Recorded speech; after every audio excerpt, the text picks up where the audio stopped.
Now on AM Extra, piping hot tea in the world of fictional journalism. An Oregon News veteran taking her real-life experience to create a riveting romance that tests the bounds. Yeah, you're going to want to pick up a copy of this one. Play You For It. It is the new novel from Sam Saldivar, exploring what happens when a young sports journalist puts her career on the line over a budding relationship with the first female coach to helm a collegiate basketball team. Sam's with us in studio this morning to talk about the book and the real-life experiences that lend some authenticity to these pages. Good morning. Good morning. Thanks so much for being here. Yeah, thanks for having me. I really enjoyed getting a chance to read this book. Well done. This is a fun story, and I don't just say that because I'm also in Newsy, but I do think that that's fun that this is your background. Take us through a little bit of your journalism career before you became an author. Yeah. So I went to University of Oregon for journalism school, and while I was there, I was really focused in sports journalism. So worked for campus radio, campus TV,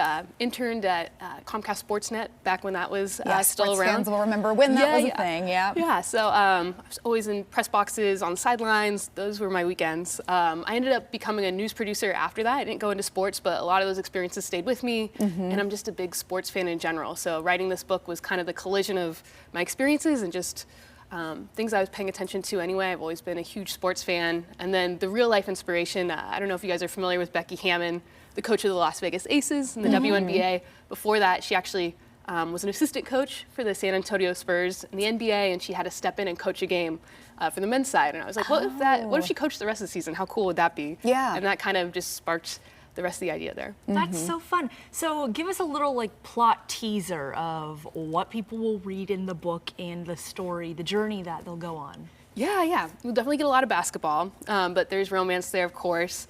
And I think some things outside of the romance that readers might not expect is just you're really following these two women with a lot of ambition, trying to climb their way into a world that maybe wasn't set up for them. You know, sports is a very male-dominated field, so the main character, the coach Jordan, is really breaking barriers, breaking glass ceilings by coaching a men's team in a D1 level, and that's something we still haven't seen in the real world. Maybe we will. Yeah. And for Beck, really trying to get the interview, to prove herself, to show that she knows her stuff and can hang with the male reporters. And then in between, you still have this romance and their worlds continuously colliding throughout. It is. The relationship kind of weaves together these two very strong women who are both very dedicated to their careers. And not being like a huge basketball fan myself, I still was page turning going through the action of some of these games, and I felt like I was a part of the action on the court, the action in the locker room. Yeah, it's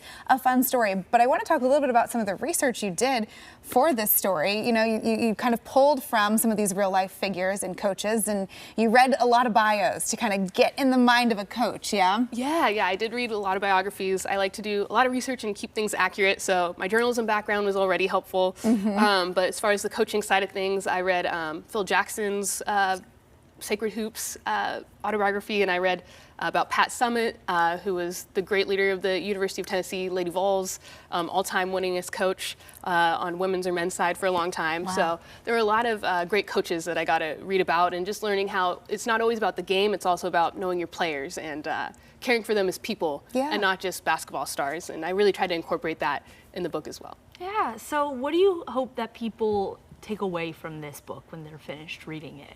Yeah, I think there's representation on a lot of sides. This was kind of the romance that I always wanted to read, not just because it's a romance between two women, and I think that's really important, but also it's not just about love. These women aren't just trying to find romance. That's not their sole focus. They're also trying to achieve things beyond themselves and maintain those ambitions throughout. They're well-rounded characters, and it was refreshing to see just different characters on the pages, and it is a story that you will enjoy getting lost in. Sam, we appreciate you being here. Oh, thank you so much. I appreciate it. Absolutely. Thanks for joining us. If you want to pick up your copy of Play You For It, it is officially out today. And hey, Sam's going to have a launch party this Friday, 7 p.m. at the Powell's on Burnside. If you want to pick up your copy, get a little more info on this story, drop the game plan for when you are going to sit down for your next good read, you can find a link to get your book and more when you check out the story on KOIN.com.